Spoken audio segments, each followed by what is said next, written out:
दोस्तों ये live debate हो रही है कि गॉड एग्जिस्ट करता है या नहीं करता है।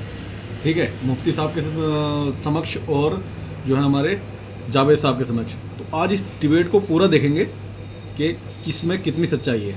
ठीक है, तो डिबेट जो है पूरा देखना है आपको और एक समझना है कि लोग किस तरीके से जो एथिक्स होते हैं वो अपना एक प्रोस्पेक्टिस बना लेते हैं कि भाई गॉड एग्जिस्ट करता ही नहीं है। चलिए शुरू करते हैं और देखते हैं। बहस में डिबेट में आप सभी का बहुत बहुत स्वागत है। मेरा नाम सौरभ द्विवेदी है। मैं इंडिया टुडे हिंदी मैगजीन का और ललन टॉप का संपादक हूं और आज की इस बहस का मॉडरेटर भी। इससे पहले कि ये बहस जिसका शीर्षक जिसका टॉपिक है डज गॉड एग्जिस्ट है श्री जावेद अख्तर और श्री मुफ्ती शमाइल नदवी जी, मैं कुछ बुनियादी चीज़ें आप लोगों को बता दूं ताकि ये बहस व्यवस्थित ढंग से चले, वैसे नहीं जैसी बहसों को देखने के हम इन दिनों आदी हो गए हैं। पढ़ी लिखी अकादमिक बहस। इस बहस का प्रारूप कैसा होगा, इसका स्ट्रक्चर कैसा होगा, पहले मैं आपको ये बता देता हूं। सबसे पहले नौजवान विद्वान मुफ्ती शमाइल नदवी जी 10 मिनट अपनी दलीलें आप लोगों के सामने रखेंगे। उसके बाद जावेद अख्तर साहब 10 मिनट अपनी बात रखेंगे। उसके बाद जिसको हम अंग्रेजी में रिबटल कहते हैं, जवाबी दौर रहेगा कि आपने जो कहा मैं उससे मुतमईन हूं कि नहीं हूं और हमने जो कहा। इसके बाद बहस का राउंड 2 शुरू होगा। दोनों विद्वानों को फिर से 7-7 मिनट का वक्त मिलेगा और इसके बाद रिबटल राउंड 2 होगा 5-5 मिनट का। इसके बाद एक दूसरे से सवाल जवाब होंगे। इसके लिए हमने लगभग 16 मिनट का वक्त तय किया है। अब ये सवालों की प्रकृति पर निर्भर करता है कि कितने सवाल होंगे, इसीलिए हमने वक्त की पाबंदी रखी है। और इसके बाद आखिरी में 5-5 मिनट का वक्त दोनों विद्वानों को एक बार फिर से दिया जाएगा अपने क्लोजिंग आर्ग्यूमेंट के लिए। और उसके बाद जो इस बहस के लिए सबसे ज़रूरी चीज़ है कि आप और हम और इंटरनेट पर देख रहे लाखों करोड़ों लोग, उनके सवाल जवाब होंगे। तो आप लोग जो यहाँ मौजूद हैं, आपके हम कुछ सवाल लेने की कोशिश करेंगे। 30 मिनट का वक्त हमने उसके लिए तय कर रखा है। इस तरह से ये 2 घंटे की बहस पूरी होगी। 2-3 बुनियादी बातें हैं जिनका हमें ध्यान रखना है। किसी भी किस्म की नारेबाजी में हमें शरीक नहीं होना है। ये हल्ला गुल्ला नहीं है, क्योंकि पूरी दुनिया देख रही है। तो एक नज़ीर कायम करनी है, एक उदाहरण लोगों के सामने रखना है कि पढ़े लिखे लोग इत्तेफाकी और ना इत्तेफाकी रखते हुए भी, एक दूसरे से सहमति और असहमति रखते हुए भी बात कह सकते हैं। यहाँ पर मेरे JNU के प्रोफेसर बैठे हैं, पुरुषोत्तम अग्रवाल जी, जिन्होंने हमें क्लास में सिखाया है कि सहमति का आपको आश्वस्त करना चाहता हूँ कि आपको सहमति का विवेक और इसका ठीक बहस में बहुत ज्यादा धार्मिक प्रतीकों के इस्तेमाल को लेकर भी ये दोनों लोग जो अभी आपको गंभीर दिख रहे हैं, भले लोग हैं, कल शाम को चाय पर मिले थे, बहुत हंसी मजाक भी इनके बीच हुआ था और गलबैयां डालते हुए एक तस्वीर भी हुई थी।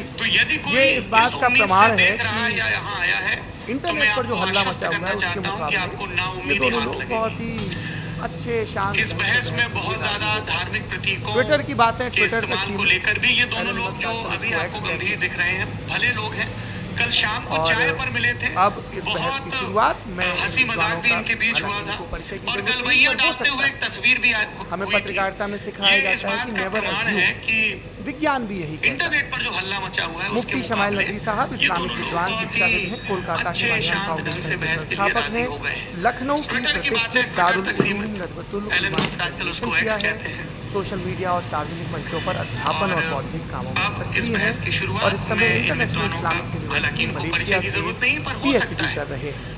अच्छी बात यह है कि पढ़ाई के साथ साथ ट्रैवल ब्लॉग भी बनाते हैं। पेट्रोनस टावर के सामने का ब्लॉग हमने देखा। मुफ्ती शमाइल नदवी साहब हमारे साथ जावेद अख्तर साहब हैं। जावेद अख्तर साहब कवि हैं, शायर हैं, गद्य भी लिखते हैं, फिल्मों के लिए संवाद लिखे हैं, गीत लिखे हैं। इतर वैज्ञानिक सोच को लेकर या अपने चीजों को लेकर भी मुखर रहते हैं और अपने सही रहने की बात करते हैं। देवियों और सज्जनों, डज गॉड एग्जिस्ट, इस सवाल का जवाब सब अपने अपने तय खोजने की कोशिश कर रहे हैं। कोई इसको गॉड डैम पार्टिकल की खोज बताता है, कोई गॉड पार्टिकल की खोज बताता है, कोई की खोज बताता है, कोई ये सवाल जवाब तलाशने की कोशिश करता है कि मास एग्जिस्टेंस में आखिर आया कैसे, हुआ क्या था, सृष्टि के पहले, समय के पहले क्या था। और कोई ये कहता है कि ये सारी खोजें जिस मस्तिष्क में हो रही है प्रकृति के क्रम में, वो कैसे विकसित हुआ। मैं उम्मीद करता हूँ कि हम आज इन बुनियादी सवालों के कुछ जवाब हासिल करने में कामयाब हूँ। मैं सबसे पहले मंच पर आमंत्रित कर रहा हूँ मुफ्ती शमाइल नदवी साहब को। की कोशिश करता है कि मास एग्जिस्टेंस में आखिर आया कैसे, हुआ क्या था, सृष्टि के पहले, समय के पहले क्या था। और कोई ये कहता है कि ये सारी खोजें जिस मस्तिष्क में हो रही हैं प्रकृति के क्रम में, वो कैसे विकसित हुआ। मैं उम्मीद करता हूँ कि हम आज इन बुनियादी सवालों के कुछ जवाब हासिल करने में कामयाब हूँ। मैं सबसे पहले मंच पर आमंत्रित कर रहा हूँ मुफ्ती शमाइल नदवी साहब को। आइए सर जी। आज जो कुछ हमारे तमाम तारीफ़ें उस क्रिएटर के लिए जिसने इस यूनिवर्स को एक मकसद के तहत पैदा किया है। रिस्पेक्टेड जनाब जावेद अख्तर साहब, मिस्टर सौरभ द्विवेदी और respected audience, thank you all for being here today. आज की डिबेट में चूँकि हम बात करने वाले हैं डज गॉड एग्जिस्ट के टॉपिक पर, तो ये एक ऐसा टॉपिक है जिसके मुताल्लिक़ कोई भी डिसीजन लेने के लिए अलग अलग स्टैंडर्ड्स हो सकते हैं। लिहाजा डिबेट के शुरू में ये ज़रूरी है कि हम ये जान लें कि आज के इस टॉपिक में कौन सा स्टैंडर्ड सही होगा और कौन सा गलत होगा। सबसे पहला स्टैंडर्ड जिसे मैं समझता हूं कि हमारे रिस्पेक्टेड जनाब जावेद अख्तर साहब बड़ी तेज़ी के साथ उसकी तरफ लपकेंगे, वो है साइंस। जबकि साइंस दर हकीकत खुदा के एग्जिस्टेंस को डायरेक्टली साबित करने या उसके एग्जिस्टेंस को डिनाई करने के लिए स्टैंडर्ड नहीं बन सकती। और उसकी वजह क्या है ये मैं नहीं कह रहा, ये वो लोग कह रहे हैं जो साइंस के एक्सपर्ट्स हैं। नेशनल एकेडमी ऑफ साइंस कहती है science doesn't have the processes to prove और disprove the existence of God. Why? क्योंकि साइंस का ताल्लुक एम्पेरिकल एविडेंस है और एम्पेरिकल एविडेंसेस का ताल्लुक हमारे नेचुरल और फिजिकल वर्ल्ड से है, जबकि गॉड नॉन फिजिकल और सुपर नेचुरल रियलिटी। लिहाजा नॉन फिजिकल रियलिटी को आप उस टूल के साथ नहीं चेक कर सकते जिसका काम फिजिकल रियलिटी को तलाश करना है। लिहाजा आज इस डिबेट में गॉड की एग्जिस्टेंस को साबित करने या उसे डिनाई करने में साइंटिफिक एविडेंस को एक्सेप्ट नहीं किया जाएगा। दूसरा स्टैंडर्ड हो सकता है रेविलेशन, कि रेविलेशन के जरिए हम ये साबित करें कि गॉड एग्जिस्ट करता है या नहीं। लेकिन ये स्टैंडर्ड भी आज इररेलेवेंट है। क्यों? क्योंकि रेविलेशन मेरे नज़दीक सोर्स ऑफ नॉलेज है, वैलिड सोर्स ऑफ नॉलेज है, लेकिन हमारे जावेद अख्तर साहब के नज़दीक ये वैलिड सोर्स ऑफ नॉलेज नहीं है। लिहाजा आज की डिबेट में मैं एक भी एविडेंस किसी भी मजहबी स्क्रिप्चर से नहीं दूंगा ताकि जावेद अख्तर साहब के लिए वो अनएक्सेप्टेबल ना हो। तीसरा जो मेयार हो सकता है वो है ऑब्जर्वेशन, कि भाई कोई कहे कि हमें खुदा दिखाओ, अगर है तो दिखाओ, या ये कि खुदा के एग्जिस्टेंस पर एम्पेरिकल एविडेंस दो, तो ये है दर हकीकत गलत टूल का इस्तेमाल करना। ये ऐसा ही है कि जावेद साहब मुझसे ये मुतालबा करें कि मुफ्ती साहब आप मेटल डिटेक्टर के जरिए प्लास्टिक डिटेक्ट करके दिखाएं। अब चूंकि प्लास्टिक डिटेक्ट नहीं हो पा रही है, लिहाजा प्लास्टिक डज नॉट एग्जिस्ट।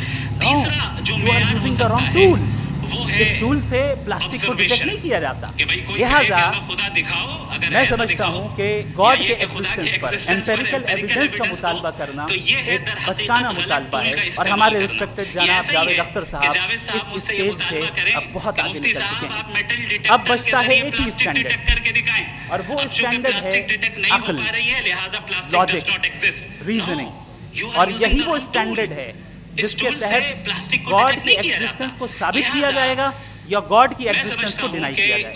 लेकिन चूंकि ये बहुत इंपॉर्टेंट और सेंसिटिव टॉपिक है, इसलिए लॉजिकल आर्ग्यूमेंट भी ऐसा होना चाहिए जो डेफिनेटिव हो, इनडेफिनेटिव ना हो, जो 2 और 2 4 की तरह बिल्कुल वाजे हो, जिसे लॉजिकली रिजेक्ट करना पॉसिबल नहीं हो। फॉर एग्जाम्पल हम कहें हमारे रिस्पेक्टेड मिस्टर सौरभ साहब